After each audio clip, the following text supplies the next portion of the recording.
A poor waitress was about to lose the last job she had left in this world. And she'd lose it for the only kind thing she'd ever done without stopping to think. She didn't know it yet. That night, the snow lay white over Boston's Beacon Hill. And inside the finest restaurant in the city, 27-year-old Maeve Donnelly was wiping down the crystal tables, with hands worn rough after a 12-hour shift, her tired gray eyes that had never once learned to look down. The young woman with the auburn hair carried a weight no one could see, a mother lost to cancer, a hospital debt still unpaid, and a 19-year-old brother waiting on a heart surgery she had no idea how to afford. Then the door swung open, and Winter walked in wearing the face of a trembling old woman in a threadbare coat. Every wealthy diner in that glittering room laughed at her. Every one of them turned away. The greedy owner ordered her thrown back out into the cold. Only Maeve pulled out a chair, draped a warm cloth over the old woman's shoulders, and brought her a bowl of hot soup with a loaf of bread she'd baked herself. She said only one simple thing, that hunger is hunger, and an empty stomach never asks whether you're rich or poor. And for that single act of mercy, she was fired on the spot, thrown out into the snow with empty hands, with no notion at all of what she'd just done. Because the old woman in the torn coat was no vagrant. She was Rosalia Carrara, mother of Reese Carrara, the most powerful man in the North End, a kingpin with cold amber eyes and an empire built on blood that he himself was aching to leave behind. She'd come in disguise to learn the true hearts of the people who smiled at her son. By nightfall, she would know them all, and the poor waitress who had nothing, who'd asked for nothing, was about to shake an underground kingdom she didn't even know existed. This is the story of how a bowl of soup, offered to a stranger no one else would touch, unmasked a beautiful liar, pulled a man out of the dark, and lifted a girl the whole world had forgotten higher than she ever dared to dream. And like so many true things in this world, it all began in the cold. If this story touches your heart, tap that like button to keep our little candle burning. Share it with someone who needs reminding that kindness is never wasted. And don't forget to subscribe, so we can keep warming each other one story at a time. The heavy door of the restaurant slammed shut behind Maeve like a final sentence, and for a moment she stood there on the Beacon Hill sidewalk, hearing laughter drift faintly out from behind the glass, then disappear completely as the snowy wind lashed against her face. The white apron was still in her hand, folded neatly out of the habit of so many years of honest work, and she bent down to place it on the cold stone step, because it was not hers, had never been hers, just as that warm, glittering room had never belonged to someone like her. The snow fell thicker, covering the shoulders of the thin coat she had patched again and again through 3 winters, and Maeve pulled up her collar, beginning the first steps of the long road back to Dorchester, nearly 2 hours away on foot, because she no longer dared spend her last few coins on the subway. She did not cry. She had learned long ago that tears were a luxury poor people did not have time to shed, and that crying would not pay the rent due on Friday, would not buy the medicine Cormac took every morning, would not soothe the dull ache inside her chest right now, an ache that did not belong to the body but to someplace deeper, the place where fear had made its nest for many years. She thought about tomorrow morning. She always thought about tomorrow morning because, for people like Maeve, the future was not some wide and beautiful dream, but only the next day that had to be survived. Tomorrow morning she would have to get up and look for another job, any job at all, whether washing dishes in a cheap diner or mopping the floors of an office building at 4 a.m. But in the middle of this winter, when the whole city curled in on itself and every door was shut tight, who would hire a girl who had just been fired from the finest restaurant in Boston without even one decent letter of recommendation? Desmond Hale would not write her a single line. She knew that well. The man had even kept back her final 3 weeks of wages as punishment, calling it compensation for the shame she had brought upon the restaurant. She clenched her hands in her coat pockets, hands roughened by carrying trays and washing dishes. But those same hands knew how to knead dough, knew how to bake fragrant loaves of bread she had secretly made in the kitchen during quiet moments, the only talent she had inherited from her grandmother, an Italian woman who had taught her that cooking for someone was the quietest way of saying, "I see you, I care about you." And perhaps it was because of that that tonight she had not been able to stand still, had not been able to turn away like everyone else, even though she knew exactly what price she would have to pay. But she did not regret it, And that was what made her feel both peaceful and bewildered in the snow, because a wiser person would have known how to stay silent in order to keep bread on the table. And yet there was something inside her, something her mother had left behind before cancer took her away, that had not allowed her to do that. Her mother had once said, during those final days on the hospital bed they could not afford, "Sweetheart, poverty can take everything from you, but only when you allow it to take your kindness too are you truly poor." Maeve stopped beside a lamppost, her breath turning into white smoke in the freezing air, and she looked up at the lit windows of the warm houses she passed, where families were gathered around dinner, and for the first time that night, she allowed herself to feel the full loneliness of a person who had nothing left except a sick younger brother waiting for her at home. She thought of Cormac's face, of his hoarse cough, of the surgery appointment paper taped to the refrigerator door with the number she did not dare say aloud, and a fear colder than snow flooded her heart. $80,000. The price of life for the only person left in the world she called family, a number so large that it no longer felt like a number, but like a stone wall rising between her and tomorrow. She had worked 2 shifts for months, slept barely 4 hours each night, saved every dollar, and now even that job had slipped from her hands because of one moment of kindness. Maeve drew in a deep breath, letting the cold fill her lungs like both punishment and reminder that she was still alive, then lowered her head and walked on into the night, never knowing that behind her, inside the warm room from which she had just been cast out, an old pair of eyes was still fixed on the door that had closed, and that her fate tonight had just turned down a road she could never have imagined. The building where Maeve lived stood in a hidden corner of Dorchester, an old smoke-stained brick block with wooden stairs that creaked under every footstep, and the apartment she shared with her brother was the smallest room tucked just beneath the roof, where summer turned it as hot as an oven, and winter let the cold slip through every crack in the rickety window frame. When Maeve put the key into the lock, her hands were so numb that it took several tries before she could open the door, and the moment she stepped inside, the first thing she heard was coughing. A hoarse, heavy cough stretching out from the bed against the wall, making her heart tighten with a reflex that had become instinct over the past 2 years. Cormac was sitting propped against the wall, the old blanket pulled over him, his 19-year-old face pale beneath the weak yellow light, his lips faintly bluish from the lack of warmth. But when he saw his sister, he still tried to smile, the kind of smile Maeve knew was meant more to reassure her than because he truly felt all right. "You're home late," Cormac said, his voice still carrying the rasp of the cough. "I waited for you. I saved half that bread for you over there." Maeve looked toward the small table, where half a dry loaf of bread sat on a chipped plate, the portion he should have eaten completely so he would have some strength. And yet he had saved it for her, and something inside her warmed and broke at the same time. She took off the coat damp with snow, hung it on the nail behind the door, then went to sit on the edge of the bed, placing her frozen hand on his forehead to check whether he had a fever, a gesture she had made thousands of times, so often that Cormac could only sigh and let her do it.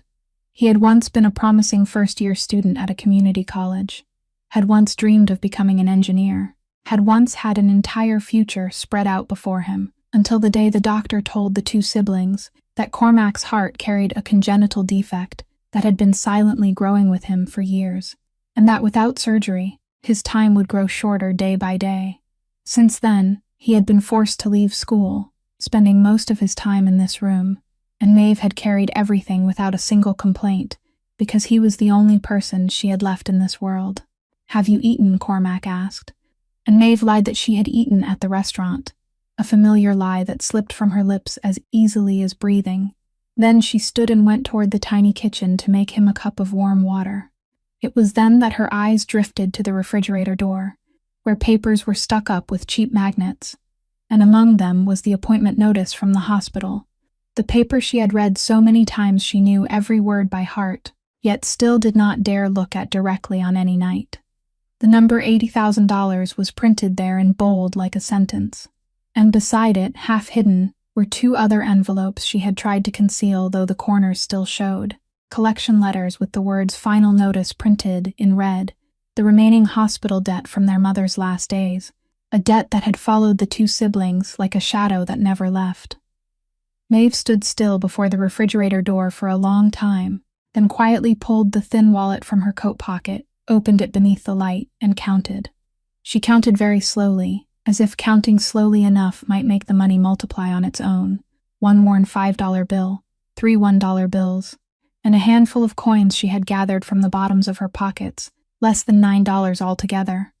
That was everything left in Maeve Donnelly's world after all those years of working herself to exhaustion. $9, 3 days until rent was due, 1 dose of Cormac's medicine nearly gone, and a job that had just disappeared.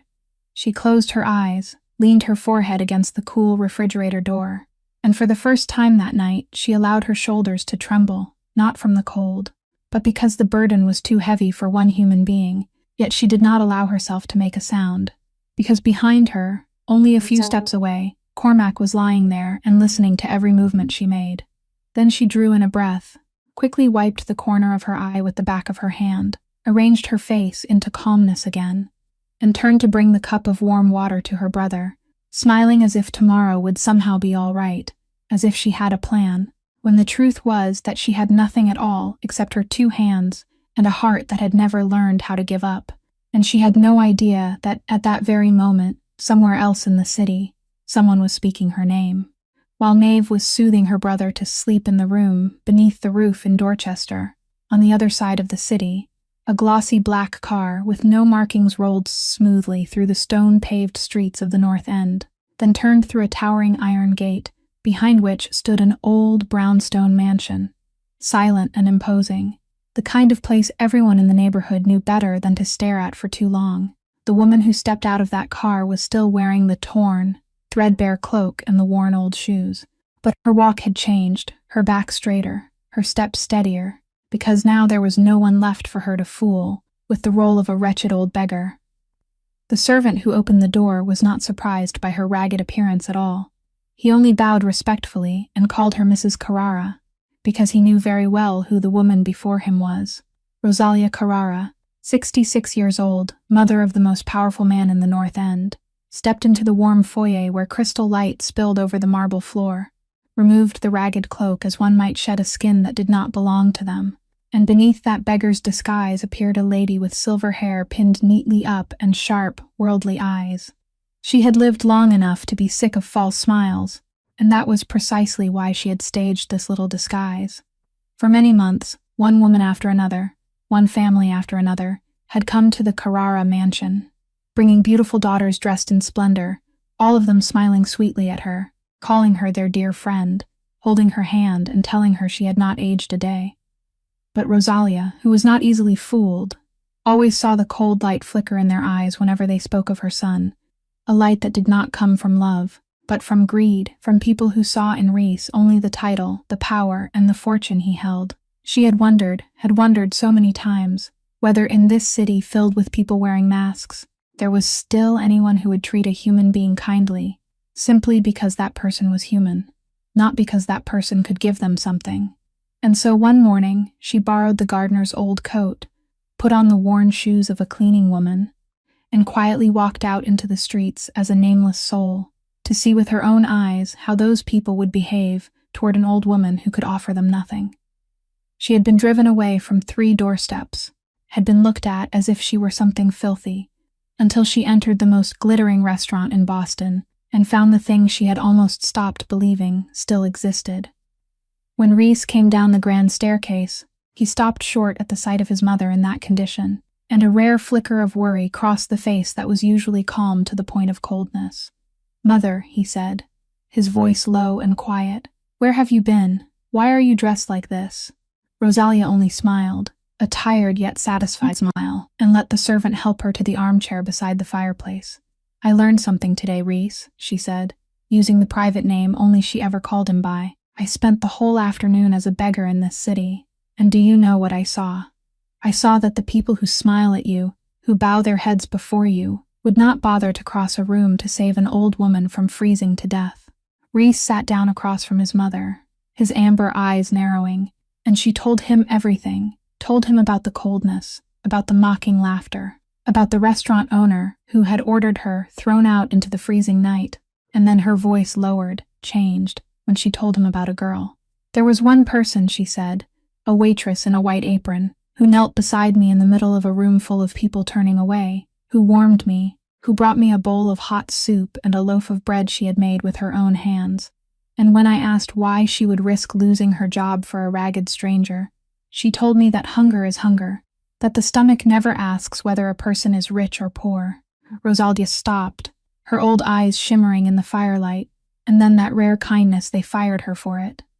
They threw her straight out into the snow with empty hands, while that whole room full of elegant people sat there laughing.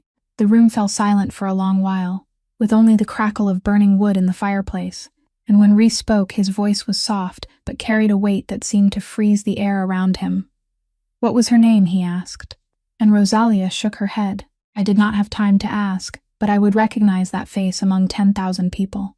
"Find her for me, Rhys," she said, and this time her voice was no longer a request but an order. "I do not care what it costs.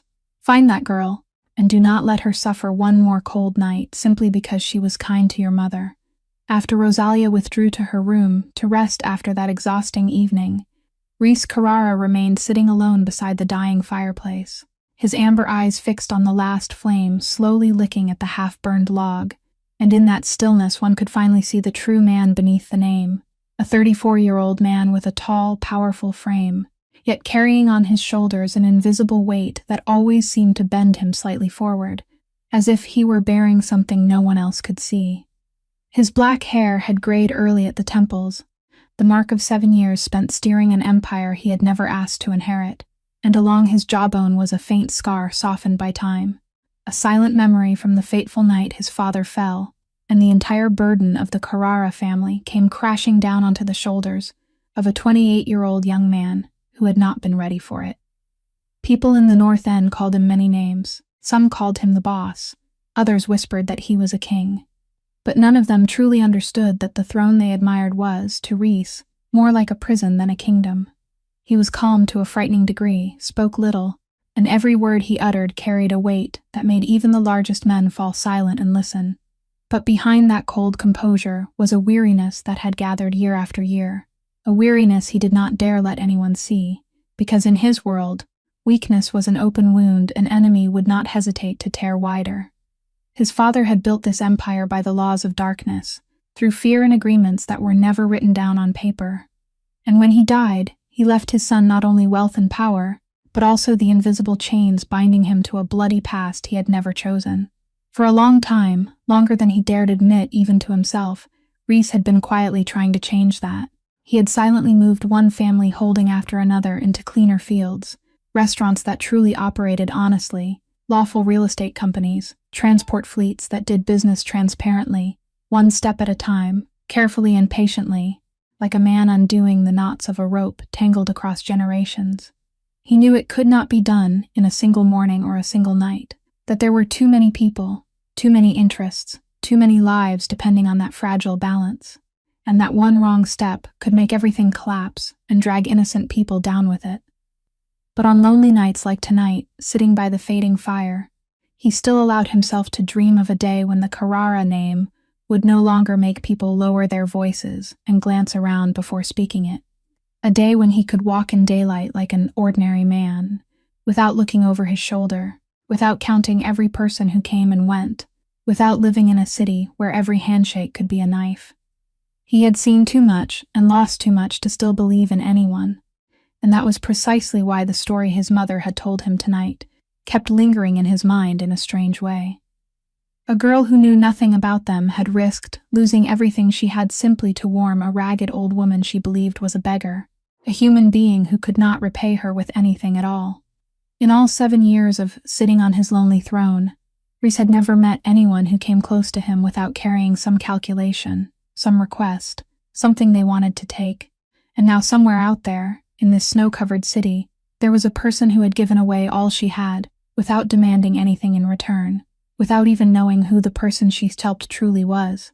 He stood, walked to the large window overlooking the garden covered in snow, his hands tucked into his pockets, and for one very rare moment, the tired light in his amber eyes softened into something almost like curiosity, a feeling he had thought he had lost long ago. He picked up the phone, dialed a familiar number, and when the voice on the other end answered, His own voice sounded low and clear in the silent room. "Elias, I need you to find someone for me. A girl who worked as a kitchen assistant and waitress at Hale's restaurant on Beacon Hill. Fired tonight. Find out who she is and where she lives. Do it carefully and quietly, and Elias, don't let her know someone is looking for her." It was not until the next afternoon that Elias Ward found her. Because Elias was the kind of man who worked with such precision that if a single thread hung loose, he would follow it all the way to the edge of the cloth, and in less than one day, he knew the girl's name was Maeve Donnelly. Knew she had worked for Desmond Hale for 3 years on pitiful wages, knew that the owner had cheated her out of her final 3 weeks of pay, and knew that she lived in a cramped attic apartment in an old building in Dorchester with a sick younger brother. But Reese had told him to be discreet.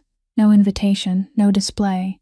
And Elias understood better than anyone that sometimes the way something was given mattered as much as the thing itself. So he did not knock, did not announce himself, but quietly left a thick envelope in the crack beneath her apartment door. Inside was enough money to make anyone in Maeve's situation weep from relief, along with a small note of only a few lines saying this was the pay she deserved to receive. Nothing more and nothing less, sent from someone grateful. When Maeve came home after a morning spent knocking on the doors of one diner after another, without a single place willing to take her, her legs aching and her heart heavy, she saw the envelope lying on the floor just inside the door.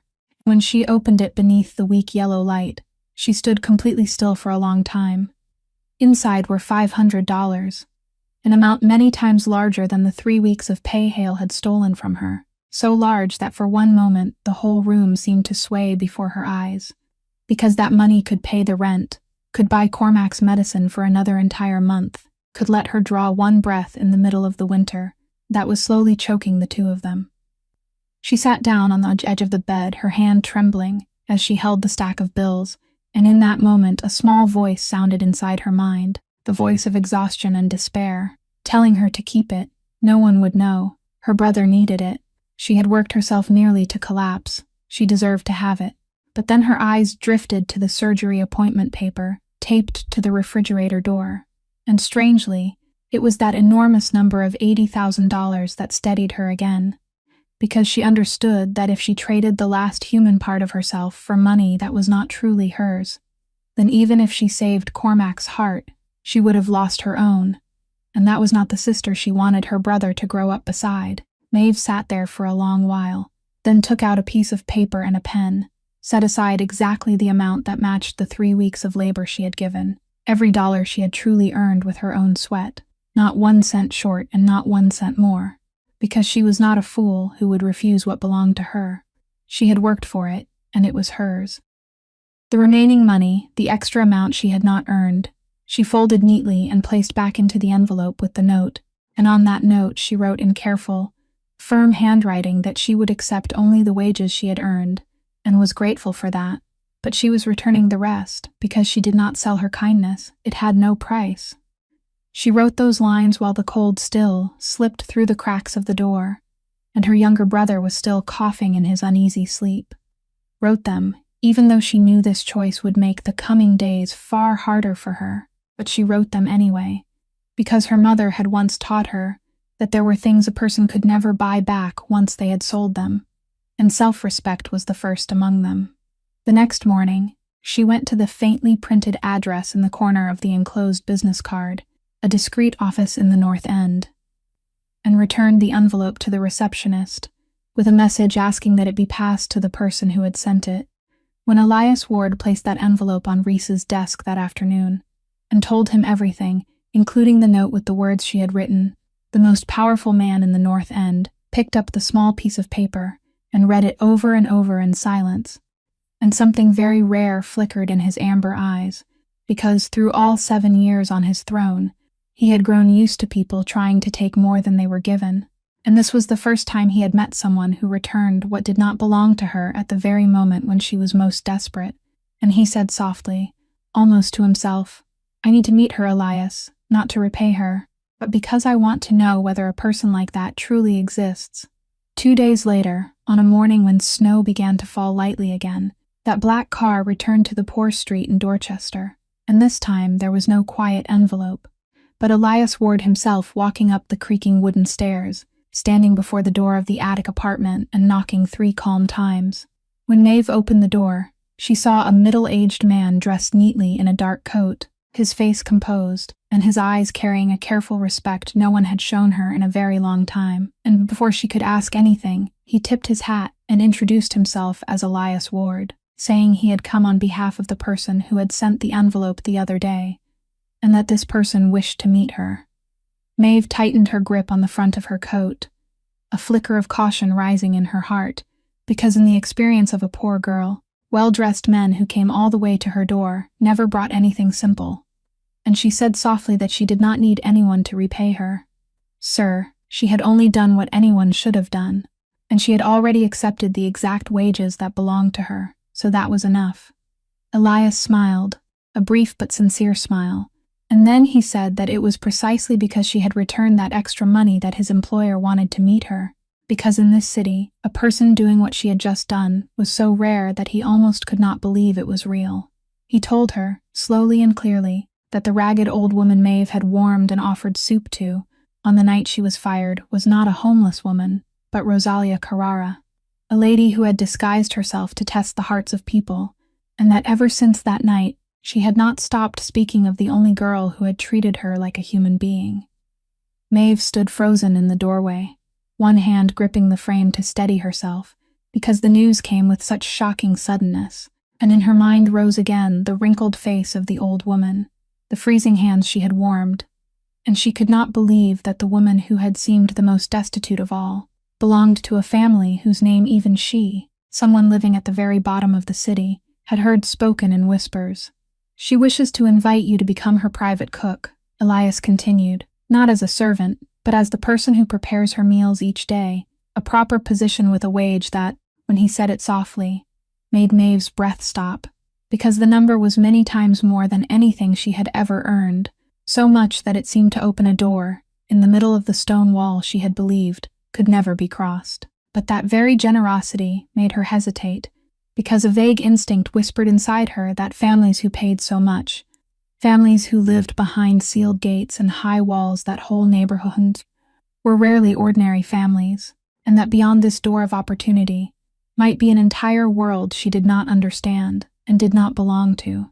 She turned her head and looked back into the room where Cormac was sleeping with his pale face beneath the old blanket, and she thought of the number $80,000 taped to the refrigerator door, of the red collection letters, of the medicine nearly gone, of the rent deadline drawing close, and she understood that someone in her position did not have the luxury of refusing a miracle simply because it came from a place she did not yet understand. "May I think about it?" she asked, and Elias nodded, saying of course, but he also added that Mrs. Carrara was a kind woman, that Maeve would be treated with respect, and that sometimes the kindness we plant returns to find us in ways we never could have expected. That night, Maeve lay awake for a long time, listening to her brother's labored breathing and the wind hissing through the cracks around the door, weighing her fear of the unknown against the even greater fear of being unable to save Cormac. And by the time dawn was near, she had her answer, not because her hesitation was gone, but because she understood that the love she had for her brother was greater than every fear in her heart. The next morning, she had a message sent back to Elias Ward, saying that she agreed, that she would come, and as Maeve Donnelly stepped onto the threshold of a life she could not yet imagine, she had no idea that this decision would change everything, not only for her, but also for the man waiting behind the iron gates of the North End. The Carrara mansion appeared before Maeve like something from another world, a solemn block of brownstone set behind a towering iron gate, with rows of bare, snow-covered trees standing in stately silence on both sides of the gravel drive, and as the car carried her through the gate, she caught the eyes of 2 men standing quietly in the shadows of the trees, their posture calm, but their eyes missing not a single movement, sending a chill down her spine that she could not quite name. She stepped out of the car in her thin patched coat, clutching the old cloth bag that held a few changes of clothing and her humble box of baking tools, feeling small and terribly out of place amid all that grandeur. And when the great door opened, the person who came to greet her was not a servant, but Rosalia herself, this time no longer wearing torn rags, but dressed in an elegant gray silk gown, her silver hair neatly pinned. Though her eyes were still the same eyes Maeve had looked into across a room full of people who had turned away. "You came," Rosalia said, and her voice was so warm that Maeve almost failed to recognize her as the woman she had once believed was a beggar shivering with cold. "I was not certain you would. Elias said you nearly refused." Maeve lowered her head, awkwardly trying to make the kind of curtsy no one had ever taught her, and she said softly that she was sorry she had not recognized her that day. "Mom, if she had known." Rosalia interrupted her with a gentle smile, placing her warm hand over the girl's, and said that if Maeve had known who she was, she would have treated her like a lady, and then Rosalia would have learned nothing at all. "It was precisely because you did not know," she said, "that you treated me like a human being, and that is what I will never forget." She led Maeve through the vast foyer, with its black and white marble floor, and the sweeping staircase that curved up to the floors above, where portraits of generations of the Carrara family looked down at her from the walls with stern eyes, as if questioning who she was and where she belonged. And it was then, from the shadows at the foot of the staircase, that a man stepped out. Maeve looked up and met those amber eyes, and for a moment she forgot to breathe, because the man standing before her was so tall and so still that the very space around him seemed to quiet. His black hair touched with silver at the temples, a faint scar along his jaw, and a kind of power rising from him without the need for a single word. "This is my son, Rhys," Rosalia introduced, and Maeve, who had only thought he was a businessman in the restaurant trade as Elias had briefly mentioned, bowed politely, never knowing that the man before her held in his hands matters that made the entire city speak with caution. Rhys looked at her for a long while, not rudely, but deeply enough that she felt as if he were reading straight through her.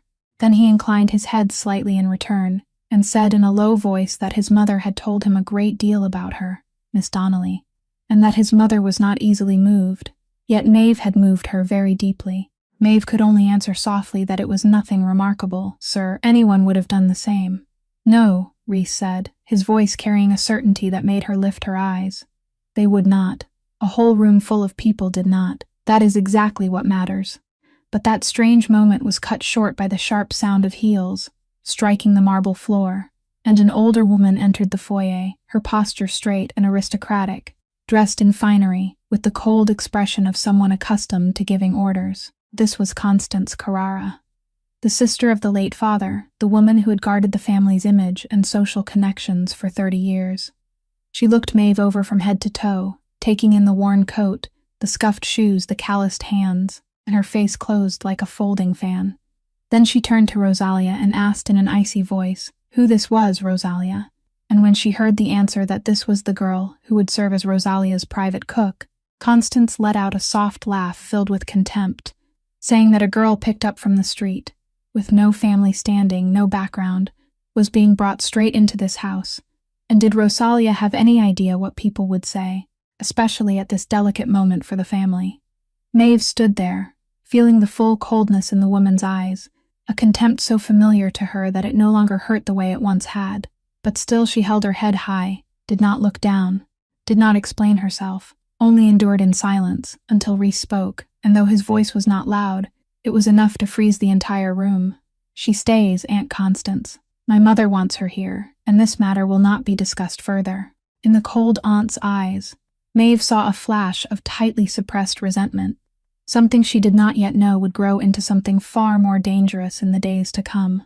The first days inside the Carrara mansion passed for Maeve like a strange dream she still did not dare believe was real. A dream with warm blankets, with full meals, with a small private room that was modest but clean and looked out over the snow-covered garden. And each morning when she woke, she still needed a moment to remember that she was no longer lying beneath the cold roof in Dorchester, though her heart never stopped thinking for even 1 minute about Cormac there. She was given the task of cooking meals for Rosalia, and it was while searching for the place where she would work that she discovered the kitchen, a room tucked away at the back of the house, completely separate from the polished main kitchen where the servants prepared banquets. It was an old kitchen, yet beautiful in a strangely tender way, with oak cabinets darkened by the years, an old-fashioned black cast-iron oven, hanging racks filled with copper pots and pans dulled by long neglect, and a thin layer of dust covering everything like a quiet shroud. making her feel that this place had been forgotten for a very long time, as if one part of the house's soul had fallen asleep here, along with memories no one dared wake. When Maeve asked Rosalia about that kitchen, the old woman fell silent for a moment, then told her to lead her down there.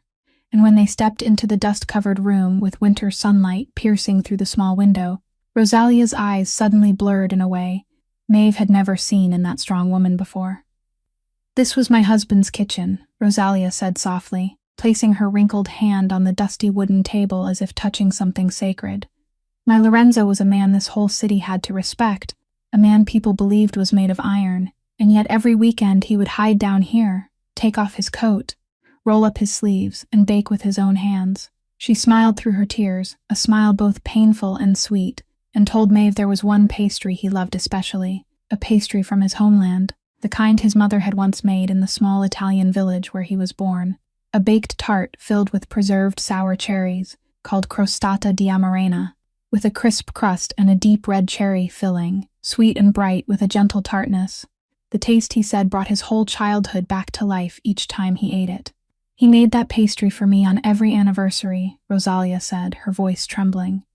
"For more than 30 years, he never forgot, and he always said the recipe lived in the hands, not on paper, that it had been passed from his mother's hands into his, and that one day he would pass it on to the children and grandchildren.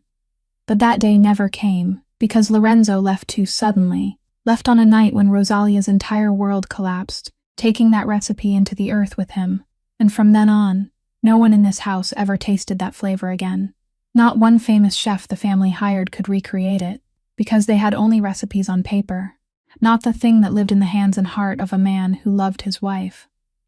I stopped asking anyone to make it," Rosalia whispered, "because every time I tasted a version that was wrong, it felt as though I lost him all over again, so I let that flavor die with him, and I let this kitchen sleep." Maeve stood listening in silence, and something inside her stirred, because she understood better than anyone what it meant to hold tightly to a piece of memory left by the dead. She still kept her mother's old scarf, and sometimes pressed it to her face just to search for a trace of lost warmth, and she understood that to Rosalia, that pastry was not only food, but the husband she had loved, the weekend afternoons, a whole lifetime folded into a taste.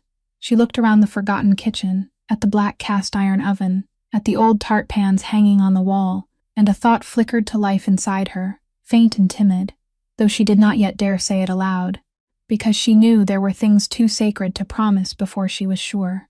She only placed her hand gently on Rosalia's shoulder, a simple gesture of comfort from someone who knew what loss was, and the old woman held her hand, two women from two different worlds, standing silently in the dust-covered kitchen, joined by an invisible thread they both understood, the thread of hearts that had once loved deeply, and had lost the thing they loved most. The timid thought that had flickered to life inside Maeve, in that dust-covered kitchen, refused to leave her. It returned again and again in her mind over the next several days, until one night, when the whole house had fallen asleep, she quietly left her room, went down to the old kitchen at the back, lit the yellow lamp, and began. She had secretly asked Rosalia about that pastry, not asking for the recipe, because there was no recipe to ask for, but asking about the flavor, asking what she remembered of it, how crisp the crust was, how sweet the cherry filling had been, whether there had been another fragrance beneath it, and the old woman had closed her eyes and told her about the bright tartness hidden beneath the sweetness, about a touch of vanilla, about the scent of grated lemon zest Lorenzo always added, about the thin dusting of flour over the top of the pastry like snow. And Maeve had listened not with her ears but with that instinct her Italian grandmother had passed down to her, the ability to imagine a flavor through words alone, the one gift poverty had never managed to take from her. Now, beneath the late-night lamplight, she kneaded the dough with hands long used to work, feeling its moisture beneath her fingers, adding butter, adding a little sugar, adjusting more by instinct than by any measurement. Then she soaked the cherries in a little wine and sugar, simmering them gently until they released a deep red syrup that thickened like honey, and the whole kitchen slowly filled with a warm, sweet fragrance that had not lingered there for more than 30 years. She ruined the first batch, the crust too thick, then the second, the filling too sweet, but she did not give up. She made it again, each time changing a little, tasting, closing her eyes, listening to the memory of another woman, echoing back through her own sense of taste. And when the third tart came out of the oven, golden and richly fragrant, she cut a small piece, lifted it to her mouth, and a strange feeling rose inside her, the feeling of someone who knew she had just touched the right thing. It was at that very moment that a low voice sounded from the doorway and startled her into turning around. "You are still awake," Reese said. He stood there in dark clothing, his sleeves rolled up, carrying the tired look of a man who had just returned from a long night doing things Maeve did not know about, and his amber eyes were fixed on the tart on the table before slowly moving to her flour-dusted face.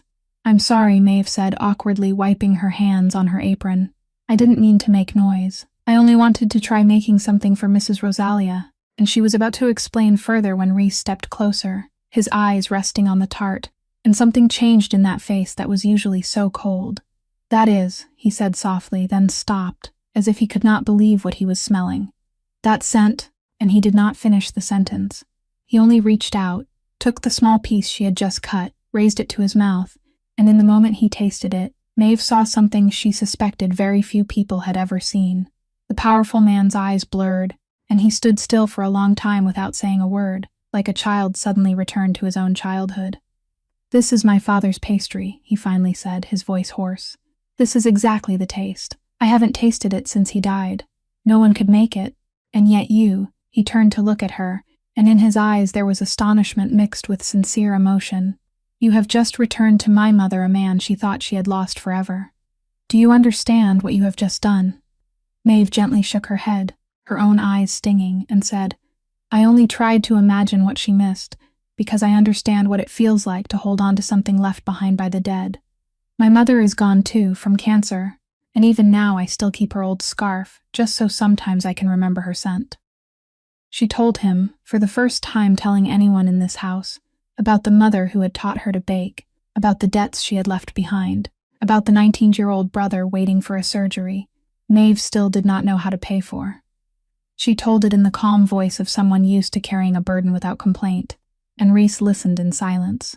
He, a man accustomed to everyone who came near him asking for something, realized that this girl had just opened her heart, and yet had not asked him for a single thing.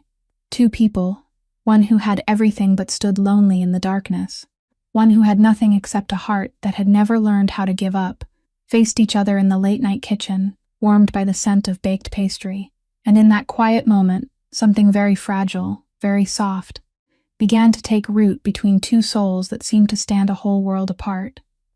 A few days after that night in the kitchen, Rosalia suggested taking Maeve with her to one of the family's restaurants in the North End, a warm little place on a stone-paved street where they served Italian dishes that, she said, would help Maeve understand more about the flavors of Lorenzo's homeland, and Reese went with them as well, sitting at his usual table in a shadowed corner from which he could observe the entire room, a habit Maeve noticed but did not yet understand. The restaurant was crowded that evening, warm with candlelight and the low murmur of conversation, and Maeve, who had spent years learning to watch every table as a waitress, sat there while her eyes still moved through the room, by instinct, reading the small gestures of people, as if reading a language only those who had once served others could understand. And it was that very habit, that instinct sharpened by years of hardship, that made her notice a man sitting alone at the table near the exit, a guest about whom something was not right.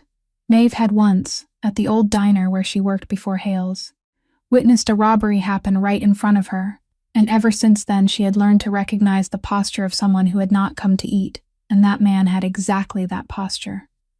The plate of food in front of him had not been touched. His eyes kept flicking toward the corner table where Reese sat. His right hand was hidden beneath the hem of his coat and never once rested on the table, and his feet were planted in the position of someone ready to spring up at any moment. A chill ran down Maeve's spine, and though she did not fully understand what was happening, she knew one thing for certain, that the man was waiting for an opening, and that opening had something to do with the table in the corner. She did not panic, because people who had lived at the very bottom had learned how to stay calm in the middle of danger, and instead of crying out, she quietly rose as if going to fetch more water, stepped close to Elias where he stood by the wall, and murmured into his ear in a voice, both calm and urgent that the man sitting by the door had not come there to eat, that he kept looking toward Mr. Reese and was hiding one hand beneath his coat, that something was wrong. Elias had been in this line of work long enough never to dismiss a warning, and in a single instant his face hardened. He signaled with his eyes to two other men in the room, then quickly moved to Reese, leaned down and said a few quiet words, and Maeve saw that powerful man rise with composure but without delay, surrounded by Elias and his men as they escorted him out of the restaurant through a rear door, bringing both Rosalia and Maeve with them. Everything happened so quickly that the other diners barely noticed anything, and Maeve caught only a brief glimpse of commotion behind her as the door closed. A disturbance. She could not see clearly and did not want to see clearly, but enough for her to understand that tonight, without her warning, something terrible might have happened. Inside the car rushing away through the snow, the air was thick with silence. Rosalia held Maeve's hand tightly, her face pale but her eyes shining with deep gratitude, while Reese sat across from her, his amber eyes fixed on the girl with an expression she had never seen before, a mixture of astonishment, caution, and something far deeper. And it was in that moment, looking at the grave faces of the men around her, feeling the way an entire machine silently moved to protect one person, that Maeve finally understood what her instinct had been whispering since the first day she stepped through those iron gates. The man she had baked for, the man she had believed was only a businessman in the restaurant trade, was not an ordinary businessman, but something far larger and darker. A man whose life was always under threat. A man sitting at the top of a world she had only ever heard, mentioned in fearful whispers. When they reached the mansion, she stood silently in the hallway, her heart pounding, and Reese stopped in front of her, looked straight into her eyes, and said in a low, tired voice that she had saved his life tonight, Miss Donnelly, and that he owed her an explanation about who he truly was, because he thought she had already guessed. And Maeve, though frightened, still lifted her eyes to him and answered softly that yes. She thought she understood, sir, and now she needed to know what kind of world she was standing in. The next morning, Maeve woke with a decision that had taken shape in her heart through a sleepless night, that she had to leave this place, because now that she understood the kind of world she was standing in, she could not calmly allow Cormac, the only person she had left, to be tied by even a single thread to a place where people protected their lives with men hiding their hands beneath their coats. She went to find Reese, standing before him in the study with her old cloth bag already packed, and said in a firm voice, though her heart was full of conflict, "Thank you, to you and Mrs. Rosalia, for everything, but I do not belong here. I have a brother who needs me alive, and I cannot step into a world that might take that away." She had expected him to use his power to keep her there, or to coldly let her go, because that was what she imagined from a man like him, but Reese did neither. He quietly looked at her for a while, then stood, took his coat, and said that before she left, he wanted to show her something. Only one thing, and after that, if she still wanted to go, he would drive her home himself, and make sure her brother received treatment, without any condition attached. There was something in that calm, low voice that Maeve could not refuse, and so she got into the car and let him take her through the snow-covered streets, leaving the elegant North End behind, and driving deep into a poor neighborhood she recognized at once, because it was no different from the place where she had grown up. Old buildings, people hunched against the cold, poverty carved into every corner of the street. The car stopped before a plain brick building, with no showy sign, only a small board saying it was a soup kitchen and winter shelter for people with no home. And when Maeve stepped inside, she froze at the scene before her, a wide, warm room with long rows of tables, where hundreds of struggling people were being served hot meals, children sitting beside their parents, elderly people wrapped in blankets, volunteers moving back and forth, with bowls of soup and loaves of bread, wearing gentle smiles. "No one here knows," Reese said softly beside her, his voice no longer carrying its usual cold authority but sinking strangely low, "who keeps this place alive. I do not put my name on anything, not on a single sign, not on a word of thanks, because I do not do this so people will be grateful to me." He looked at the people eating in the room, and Maeve saw his face soften in a way she had never seen before. "My father built everything through fear," he continued, "and when he died, I inherited something I never chose. an empire in which every stone had its price. For 7 years, I have been doing something no one in my world is allowed to know. I have been taking it apart one piece at a time, moving each part toward something clean. Real restaurants, honest work, places like this, because I want the Carrara name, one day, to no longer make people lower their voices when they speak it. Maeve stood still, looking at the man beside her with entirely different eyes, because she realized she had judged him too quickly by the shell life had placed around him, while beneath that shell was a man struggling every day to step out of a darkness he had not chosen to be born into. "I am not telling you this to make you stay," Reese said, turning to look at her. "I am telling you because you are the first person in many years who has made me believe there are still decent people in the world, and I think you deserve to know that not everything in my world is darkness. There are things I am trying to save, including myself."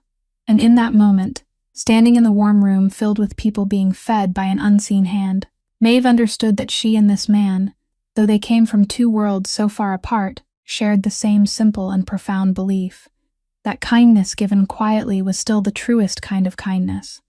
And as she tightened her grip on the strap of the cloth bag on her shoulder, she knew she would not leave anymore, not because she was no longer afraid, but because she had seen something worth staying for. The fragile peace Maeve had just found did not last long, because only a few days later, a luxurious car stopped before the gates of the Carrara mansion, and from it stepped a woman whose arrival seemed to change the very air inside the house.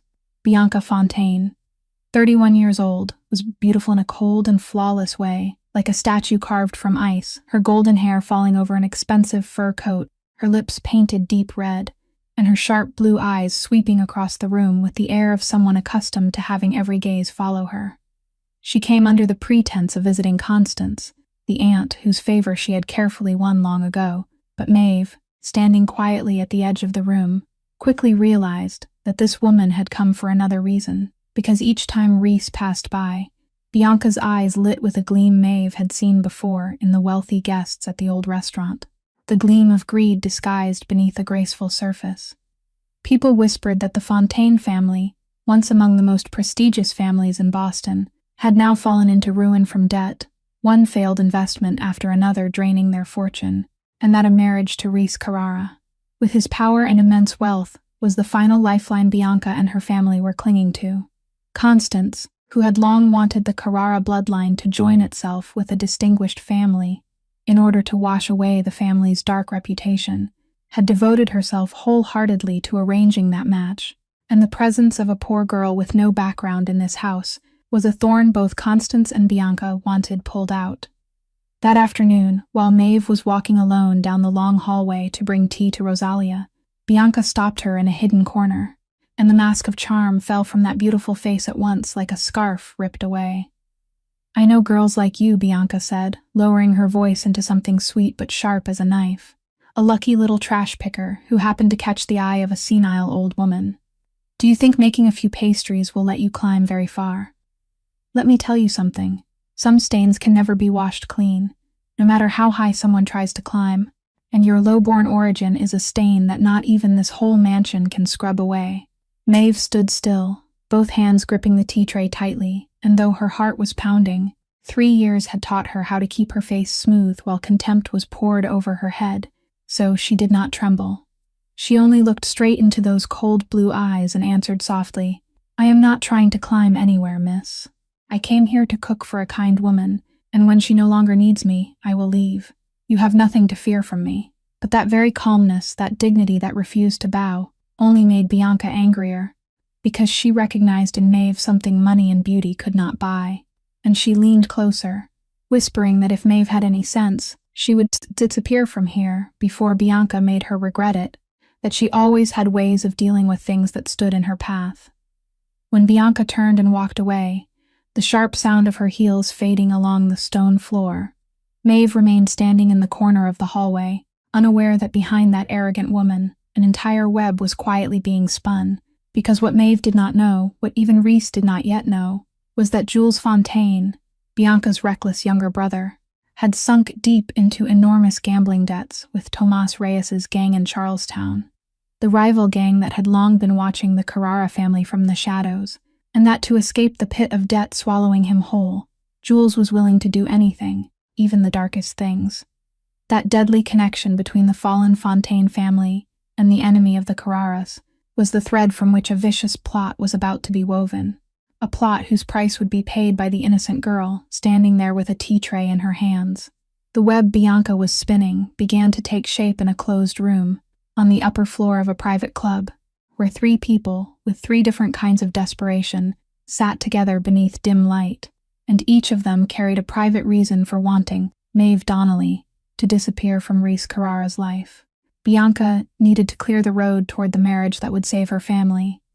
Jules needed something to bargain with Reyes. Could he erase the gambling debt tightening around his throat?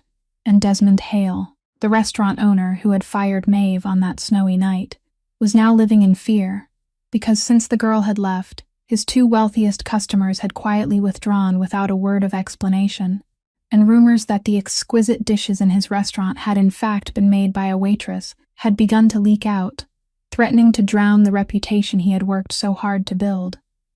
Those three people bent their heads together, and from that meeting in the darkness, a vicious plan slowly took shape, a plan that did not aim to drive Maeve away, because they knew Reese would not allow that to happen, but to blacken her so thoroughly that he himself would have to turn his back on her, transforming her from a benefactor into a danger in the eyes of the man who had begun to trust her.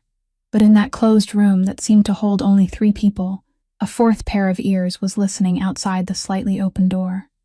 Petra Novak, a thin 22-year-old kitchen girl with freckles across her face, had been hired that night to serve at the club, and, as she passed through the hallway carrying a tray of liquor, she accidentally heard fragments of the conversation. Words like staged, evidence, traitor, and Maeve's name, repeated again and again with soft, chilling laughter. Petra stood frozen behind the door, her heart pounding, because she knew Maeve.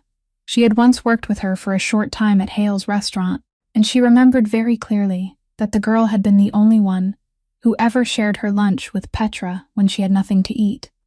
The one who had pressed a little money into her hand to buy medicine for her mother without asking for anything in return. She wanted to do something, wanted to warn her, wanted to speak up, but fear held her tight like an invisible hand.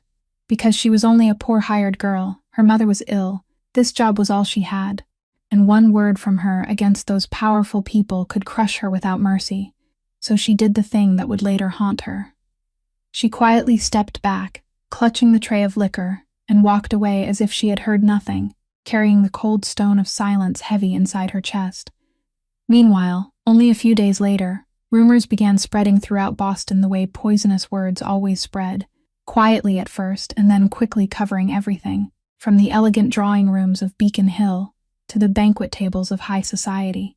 People whispered to one another that the boss of the North End had let a strange girl of unknown background slip all the way into his house, that she was an opportunist, and some spoke even more softly, saying she might be the eyes and ears of an enemy planted there, a traitor hiding under the Carrara roof. Maeve did not hear those rumors with her ears, but she felt them with every sense sharpened by years of living beneath contemptuous stares.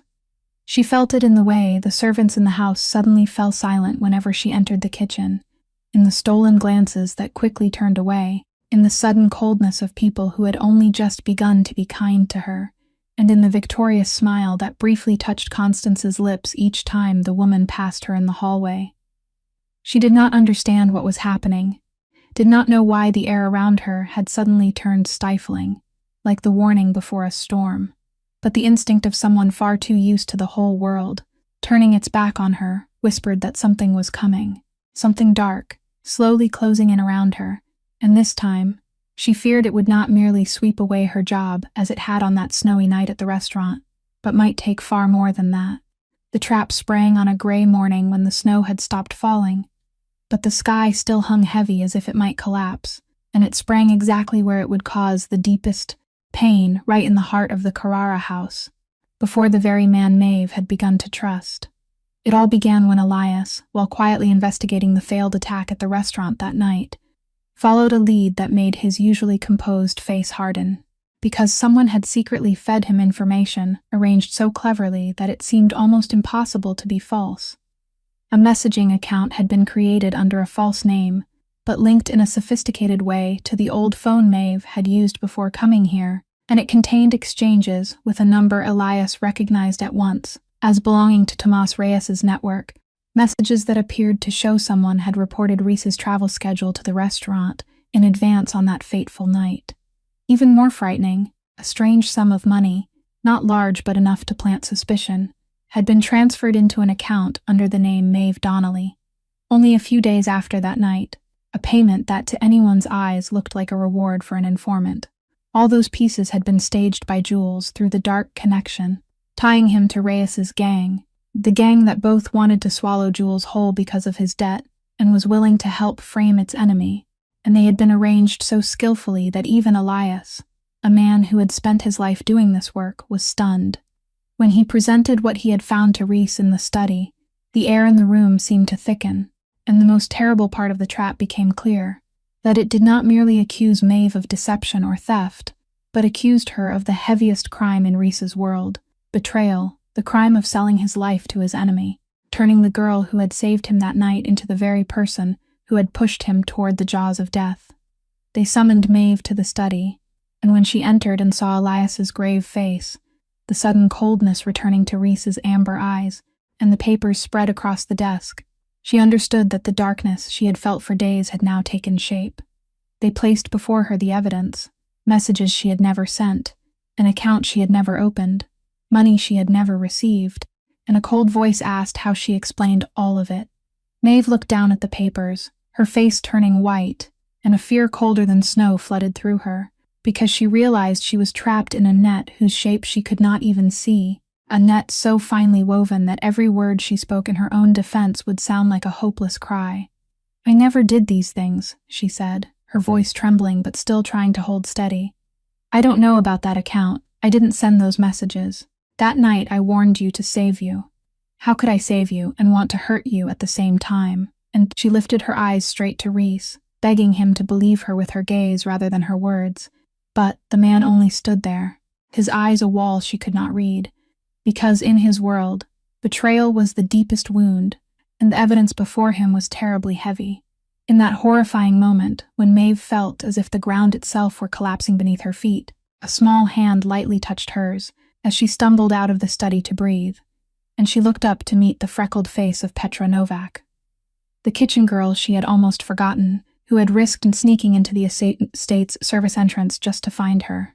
Petra looked around in terror, then leaned close to Maeve's ear and whispered in a shaking voice, barely louder than breath, that they framed you. I heard them. It is a trap. Someone made it up to hurt you. And then the small girl immediately stepped back, her face pale with fear because she had let slip what she knew, leaving Maeve standing frozen in the cold hallway with a truth just revealed and a new despair rising inside her, because now she knew she had been framed, but she did not know who stood behind it, had no proof in her hands. And most important of all, she did not know whether the man in the study, the man toward whom her heart had begun to turn, still believed in her even a little. Maeve was still standing frozen in the cold hallway, her mind spinning between Petra's terrified whisper and the false evidence pressing down on her like a sentence, when the old phone in her coat pocket vibrated, and the name on the screen made her heart seem to stop. It was the hospital's number. She answered with trembling fingers, and the voice on the other end, gentle but urgent in the way only people in medicine can be, told her the words she feared most in the world, that her brother, Cormac Donnelly, had just been brought into emergency care, that his heart condition had suddenly worsened, and that she needed to come immediately. In that moment, the whole world seemed to collapse around Maeve. Two storms had struck her in the same night. On one side, her honor and safety were being crushed by a plot whose face she could not see, and on the other, the life of the only person left in the world she called family was hanging by a fragile thread. And between those two storms, she did not have even a second to hesitate, because to Maeve, even if the whole world turned its back on her, even if people called her a traitor, Cormac would always matter most. She rushed back to her room, snatched up her coat and the old cloth bag, and in that frantic moment, a painful but clear thought rose in her mind, that she had to leave this place. Not only because Cormac needed her, but because if some force truly was targeting her, then her presence inside the Carrara house could only bring danger to the people who had taken her in, and she would rather carry her wrongful accusation away with her than let Rosalia, the kind woman who had treated her like family, suffer the consequences of a plot centered on Maeve herself. She had no time to explain to anyone, no time to see Reese again and look into his eyes one last time. She only left a short note on the table saying that her brother was in critical condition, that she was not the traitor people claimed she was, and that she was leaving so she would not bring harm to the family. Then she quietly stepped out through those iron gates in the middle of the night and rushed into the cold, just like the snowy night when she had been thrown out of the restaurant, except this time her heart was shattered 100 times more.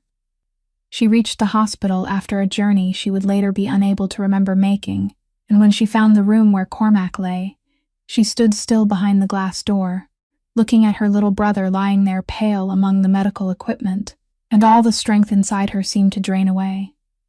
The doctor came out, his face carrying that familiar gravity, and he told her in a soft voice that Cormac's heart had reached the point where there could be no more delay, that surgery had to be performed as soon as possible, or they could not promise anything, and that the cost of that operation, the number of $80,000 she had feared for so many months, was no longer a distant worry but a wall rising directly before her, standing between her brother and life. Maeve sank onto the cold plastic chair in the hospital hallway, covered her face with her calloused hands, and for the first time, after so many years of holding herself together, after so many times telling herself that tears were a luxury poor people had no time to shed, she allowed herself to cry, crying silently in the empty hallway, crying for the mother she had lost, crying for the brother lying there, crying for the honor that had just been blackened, crying for the warm world she had just lost, and crying for herself, a person who seemed to have done everything right and still been crushed by life without mercy. In the darkest night of her life, sitting alone between the hospital walls with empty hands, no money, no honor, and no one beside her, Maeve Donnelly touched the deepest bottom of despair, and she had no idea that in that very same night, inside the house she had just left behind, a man was holding the note she had left, reading every word again and again, and something inside the heart he thought had turned to stone was beginning to move. In the study of the Carrara house, Reese remained standing with the note Maeve had left in his hand long after she had gone, and although the evidence spread across the desk was heavy enough to make anyone believe it, something inside him, an instinct sharpened through 7 years of living among liars, kept stubbornly refusing the story people wanted him to accept. He was used to looking into other people's eyes and reading deceit there. He was used to the cold feeling at the back of his neck whenever someone lied to him. Yet when he remembered Maeve's face on the night she had warned him and saved his life, remembered her eyes as she told him about her dead mother and her sick brother, remembered the girl who had returned money that did not belong to her, at the very moment when she was most desperate, he could not find in any of those memories even the smallest trace of betrayal. A traitor who sold him to his enemies, he told himself, would never risk her life to save the very person she meant to harm, and that simple contradiction was the first thread he pulled free. He called Elias in and gave him an order, this time not to investigate Maeve, but to investigate the evidence itself, to follow the thread from its other end, and Elias, who had also been quietly doubtful, threw himself into the work with all the precision of a man who never overlooked a detail. Thread by thread, the truth began to reveal itself beneath his patient hands. The false messaging account, when traced back to its source, turned out to have been created not from Maeve's phone, but from a network address leading directly to a mansion bearing the Fontaine family name, a trace the conspirators had believed they had erased completely, but which had not escaped Elias's eyes. The strange sum of money transferred into an account under Maeve's name, when traced backward through layer after layer of disguise, finally revealed its starting point, a secret account connected to Jules Fontaine, the man drowning in debt to Reyes's gang, and when Elias went to Desmond Hale, the restaurant owner who had long been living in fear. All it took was for Elias to sit down before him with a few calm questions and let the man understand what edge he was standing on, and Hale's hardened exterior collapsed. The hidden ledgers he had kept, the payments he had received from Jules to invent stories about Maeve's character, were brought into the light. But the most important piece, the piece that caused the entire trap to fall apart, came from one small person no one had thought to notice. Petra Novak had spent the past days tormented by her conscience, the cold stone of silence, pressing so heavily inside her chest that she could barely breathe, because she could not forget Maeve's face, the only person who had ever been kind to her, the one who had shared her meal when Petra was hungry, providentially saving her ailing family during their darkest hour, without expecting a single thing back. When Elias questioned her after noticing her presence at the mansion, and gently told her that silence protected no one, that it only delayed the moment when we had to look back at ourselves, and that Maeve was now bearing a crime she had never committed, the courage Petra had believed she would never have finally rose inside her. That small girl, trembling but determined, told him everything she had heard behind the slightly open door at the club that night, told him about Bianca, about Jules, about Hale, about the staged plot they had discussed, and her testimony, joined with the evidence Elias had uncovered, completed the picture of the truth. While that quiet machinery of justice was moving, at the hospital, a black car stopped in the night, and Rosalia Carrara, the 66-year-old woman who had once disguised herself as a beggar, personally walked through the stark white hallways to find Maeve sitting with her head bowed beside her brother's bed. She did not say much. She only came quietly and sat down beside the girl, placed her warm hand on those trembling shoulders, and Maeve, lifting her head to see the kind face she had thought she had lost forever, burst into tears like a child. The two women sat together through that sleepless night in the cold hospital room, the old woman who had once been given a bowl of soup by a poor girl now keeping watch over that girl's brother, and when Maeve choked out that she had betrayed no one. "Mom," she swore it, Rosalia only held her hand tighter and answered that "I know. Sweetheart, I never believed it for even 1 second, and neither did my son. Now you do not have to carry this alone anymore." 2 days later, when Elias had finally gathered every thread of the truth into his hands, Reese Carrara summoned everyone connected to the mansion, and that afternoon, the great sitting room of the house was no longer a place for false smiles, but a place where truth was about to be brought into the light. Bianca Fontaine arrived with her usual confidence, sitting beside Constance with an arrogant smile. Jules followed behind her, with a nervousness he tried to hide, while Desmond Hale stood tucked into a corner, fear already plain on his face. Reese did not raise his voice. He had never needed to raise his voice. He simply placed each piece of evidence on the table, one by one: the network address leading back to the Fontaine mansion, the money trail traced to Jules's account, Hale's hidden ledgers, and finally Petra Novak's testimony. And with every piece that was revealed, the smile on Bianca's face faded a little more, until it shattered completely. She tried to struggle, tried to call it the slander of a kitchen girl against her betters, but at that moment Rosalia stood, and in a calm yet commanding voice, she told the whole room about the night she had disguised herself as a ragged old woman, the night she had been driven away and mocked, and the night only one girl had knelt beside her. Then she turned and looked straight at Bianca, and said that you called that child's origin a stain that could never be washed clean. But I have lived long enough to know that the real stain is not on a worn coat, but inside the hearts of those willing to destroy an innocent person to satisfy their own greed. Maeve was brought into the room at that very moment, her head held high, even though dark shadows still lay beneath her eyes after sleepless nights, and her presence made the entire room fall silent, because now no one dared look at her with contempt anymore. What stunned everyone was the way Reese dealt with the conspirators, because instead of using the dark laws of the world his father had left behind, the world he had sworn to leave, he chose the light of the law. He handed all the evidence of Jules's financial fraud to the authorities, so the gambling debts and deceitful schemes would be brought before justice, and in that choice, Maeve understood that this man truly was walking out of the darkness, not through words, but through action. News of that cowardly plot spread quickly throughout Boston, and this time the rumors turned back on those who had created them.